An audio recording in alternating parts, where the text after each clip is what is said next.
Welcome to the 2023 Heart of America Athletic Conference Baseball Media Day. I'm your host, Stephen Davis. Next up, we're joined by Graceland University head baseball coach and athletic director, Brady McKillop, and Roger Camacho. Coach, Roger, how you guys doing today? Doing well. Pretty good. Thank you for having us. Oh, no problem. Coach, let's start with you. Tell us about the guy sitting next to you, Roger, and what he means to your program. Yeah, so Roger's a left-handed pitcher. He's been in our program for 4 years now. COVID, he's one of those that COVID kind of gave some extra time to. He is actually a graduate in our graduate program for data analytics right now, and will actually graduate with his master's this May. Very cool, Roger. Well, Coach just gave away what your major was. What's your hometown and what led you to Graceland? I'm from Barquisimeto, Venezuela, and Graceland, it was just the opportunity. It was a great place for me, to keep on my education and my baseball, like Coach McKillop said. I was one of those kids that was able to come back due to COVID, the extra years. So I've been able to take advantage of it. What was the journey like coming from Venezuela to small town Iowa? Definitely a big change. I come from a big city. Around probably the size of Chicago or so. So it was definitely a big cultural change, but there's a lot of time for baseball and homework too. So that's okay. Roger, have you guys been able to get outside and practice much this year so far? How's the team looking inside or outside? We were able to the first week. Weather was pretty good. It was nice outside. We were able to get outside, things that we have not been able to do in the last couple of years that early. So it was fun to be out there in the early days of the year. Good. Coach, in your eyes, how's preseason practice been going so far? It's actually gone well here lately. That first week you're trying to get back, get kids readjusted to going to class, getting, settled in. Kind of a lot what you deal with in early fall, you deal with again. Then the excitement and, probably a little overeager in practice and trying to do a little too much early on instead of settling in. But for the last week and a half, we've really settled in and we've started to clean up, just some of the early season mistakes that you have. And so I'm excited for this group moving forward this year. All right, Coach, take us through the team. Take us through some returners, starting with the pitching staff. Obviously, you've got Roger there on the left side. Who else do you have? Yeah, so I got Roger here. Our closer, Zach Tanabe, is also our shortstop.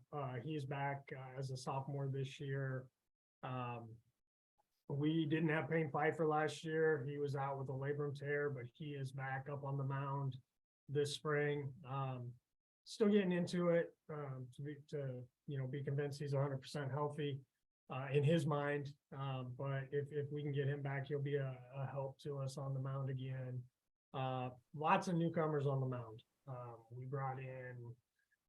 think we brought in 13 arms this fall with that. So just needed to create depth. I mean, that's where you win in this league, is if you have the depth. So we've got a couple guys that we're really excited about. Rafael Severino, yes, it's Luis's little brother.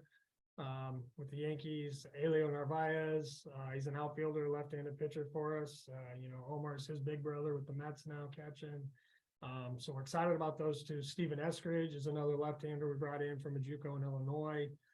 He was kind of a overlooked guy, and he's been lights out for us all fall and early this spring so far on the mound. So those are just a handful of guys that we're really excited about. We do have Isaac Rebello returning. He was a true freshman last year that made 10 starts for us, I think, as a true freshman. So he's looking to take his game up another notch too, being his sophomore year. Very cool. Some intriguing stories and guys to follow there on the mound. How about with the bats? Who are the positional guys you have, especially returners? Positional guys, we got Brian Paez back at third base. Brian came with Roger, is doing the same thing as Roger. COVID gave him a couple extra years, so he's in the master's program as well. He's our lone all-conference returner at third base, so he'll anchor that spot. I mentioned Zach is short. Second base, we've got Skylar Harris, started quite a bit for us last year, and a newcomer in Jacob Lopez. They'll be battling out at second base and around the infield too. Ethan Ballard was our first baseman last year.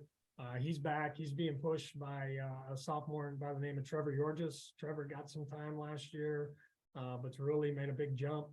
Our catchers are all back, all three of them, and JD Woodruff and Ahu Sanchez and Ibrahim Quevedo. All three of those guys are back with the year's experience. Outfield's probably where we made the biggest changes. We got Austin Wheeler back, who manned right field for us, and then William Pagan as well. But outside of that, everybody's pretty much new. We got a freshman, Gabby Perez, that looks pretty good. A couple junior college transfers, and Keith Whitaker out in center.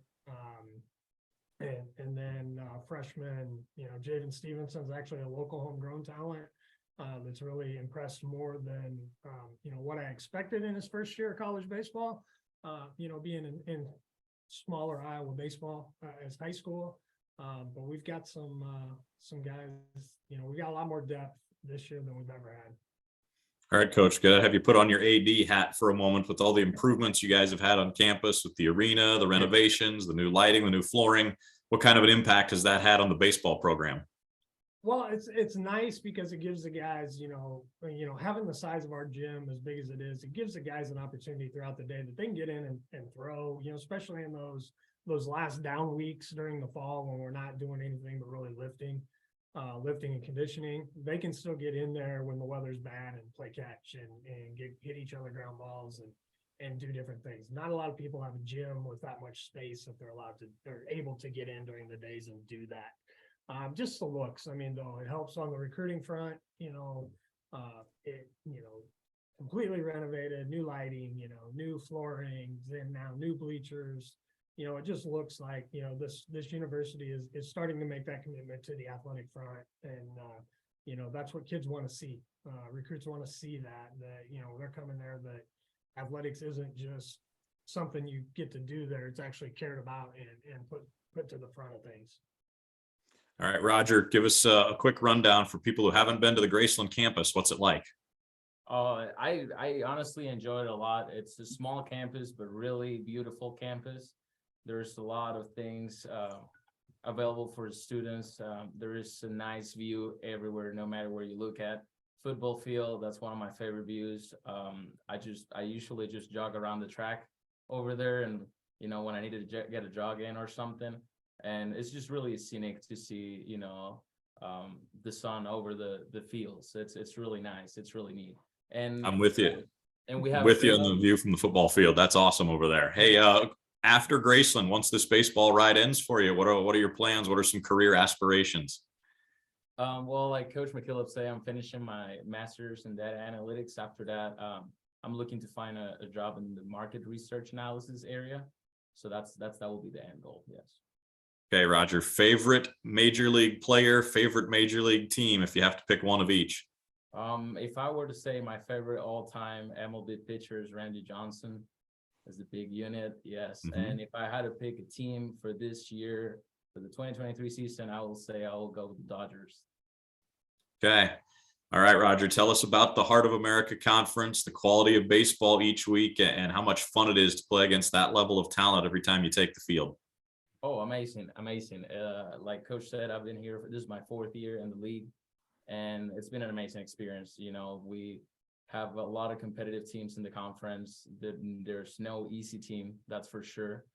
So we have to go out there and battle every game. They bring their best guys, we bring our best guys, and hopefully we'll do whatever needs to be done to get the win. Coach, same question for you. Talk for a moment about the Heart and just how competitive it is each week. Yeah, I've been in this league now for 23 years, Stephen, and the growth in this league and over that time is immense. The Mid-Americas, the Central Methodists, the Clarks, the coaches that they have are amazing.